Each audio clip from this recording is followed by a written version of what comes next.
Welcome to Wisdom Keys.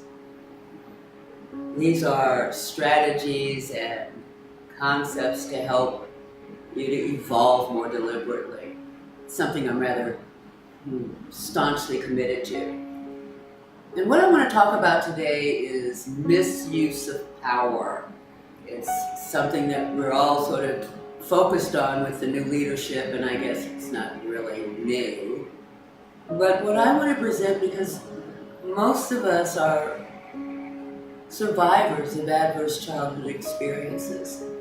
And so what's come to my attention is how that all begins and how that's perpetuated. And I ran across a story that I thought might just hold your attention.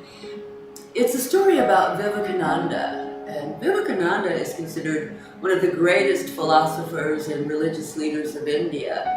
And he had been a student of Ramakrishna, which is quite the master. But the real special part of the story is Vivekananda lived a life that ultimately touched thousands. He brought the Ramakrishna religious order to the United States at the turn of the century, the 20th century, not ours.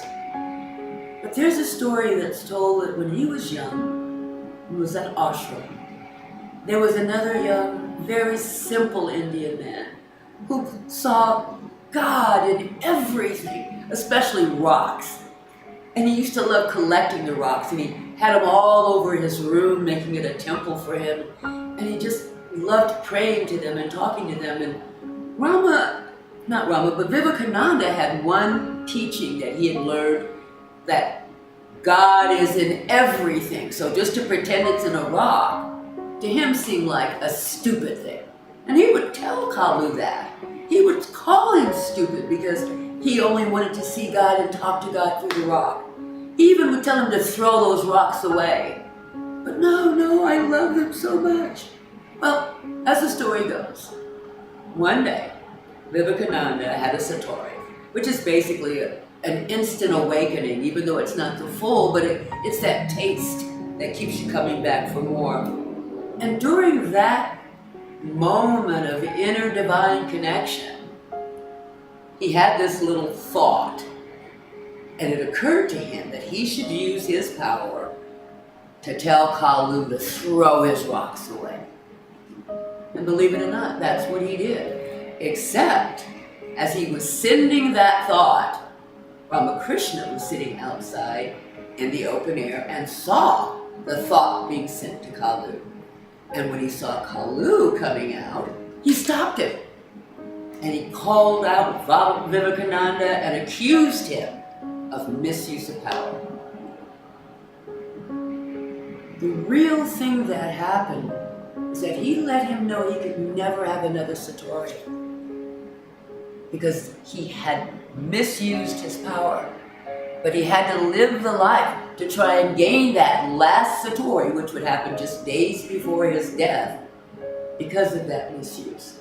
And as I pondered that story, looking at all the great things that Vivekananda did, even though he cried and begged and desired having another satori, it only happened just before his death. But I realized that even a very profound spiritual teacher can misuse power.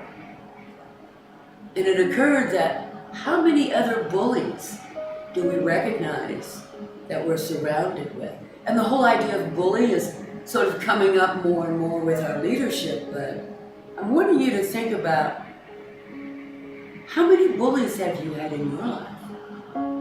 With adverse childhood experiences, you're either made to become a bully or live a life of victimhood. This is something just to ponder, because it's something that I've given a lot of thought to, and something I would perhaps like chatting you with. Give me a call if you decide you need a little help at understanding this. Talk to you later. Bye.